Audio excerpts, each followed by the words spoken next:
Orgazmi so super, ampak a so res nujni za dober seks?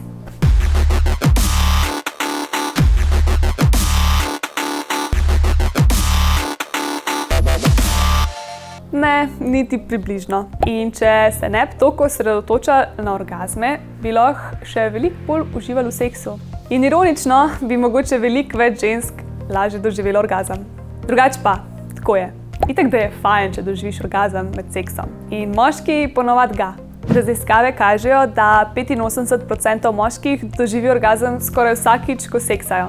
Pri ženskah pa je odstotek manjši, še posebej, če seksajo z moškimi. Veliko žensk poroča, da v seksu uživajo, tudi če ne doživijo orgazma. Veliko več jim pa zato pomeni predigra.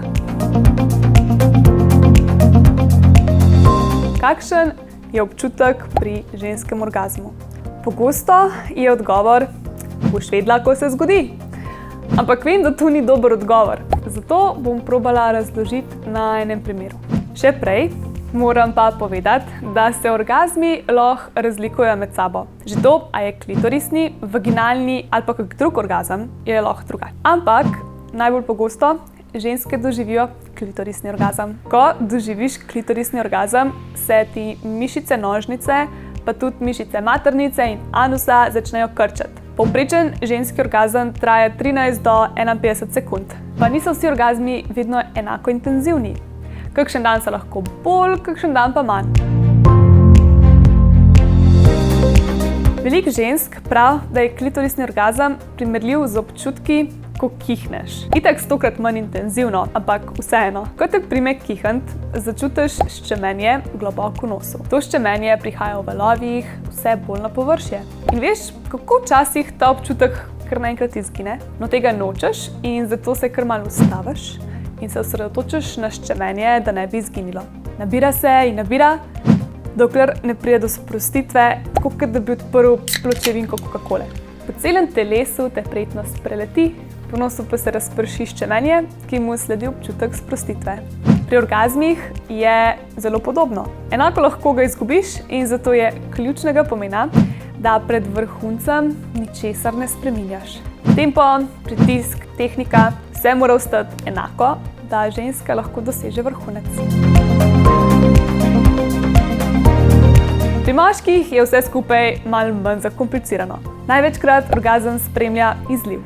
Kadar ga pa ne, na primer pri orgazmu prostate, pa moški opisujejo občutke ugodja, ki se razširi po celem telesu in je neprimerljiv z vsemi drugimi. Orgazem prostate traja dalj časa in je bolj intenziven kot klasičen moški orgazem.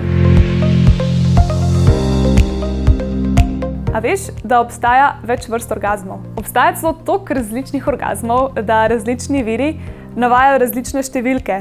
Ampak, če povzamem, pri ženskah obstajajo klitorisni, vaginalni in analni orgazmi, potem so pa tu še mešani.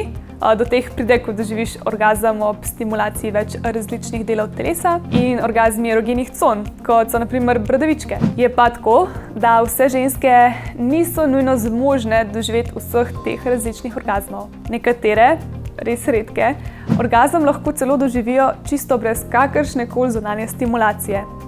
Ali pa doživijo mokre sanje, se pravi orgazmi, kjer nezavedno v spanju doživiš orgazem.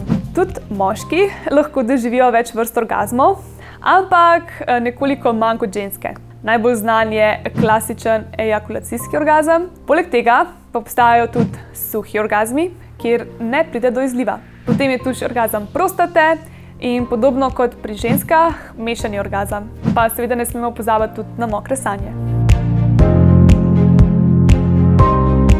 Orgazmi so zakomplicirana reč. Ženske se včasih lahko res trudimo, da bi doživele orgazem, pa ne pride. In potem se enkrat drugič sploh ne osredotočaš na to in kar naenkrat je to. Glava igra ful pomembno vlogo, sploh pri ženskah. Zelo hitro nas lahko nekaj zmoti in nismo več pri stvari. Zaradi tega je predigra toliko zelo pomembna. In v povprečju ženska rabi vsaj 20 minut, da se vzburi. Pri moških je pa čisto druga zgodba. Oni se morajo pa truditi, da jim ne bi prehitro prišlo.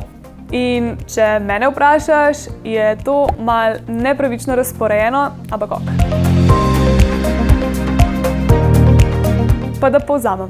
Orgazem je super stvar, ampak ni najpomembnejša stvar pri seksu. In če bi rad postal boljši v postelji in če bi rad tudi bolj užival, se osredotoči na vse, kar se dogaja med seksom, namesto da vse delaš samo zato, da ti pride. Ne pozabi uživati v trenutku, namesto da se obremenjuješ z nečim, kar se še ni zgodilo.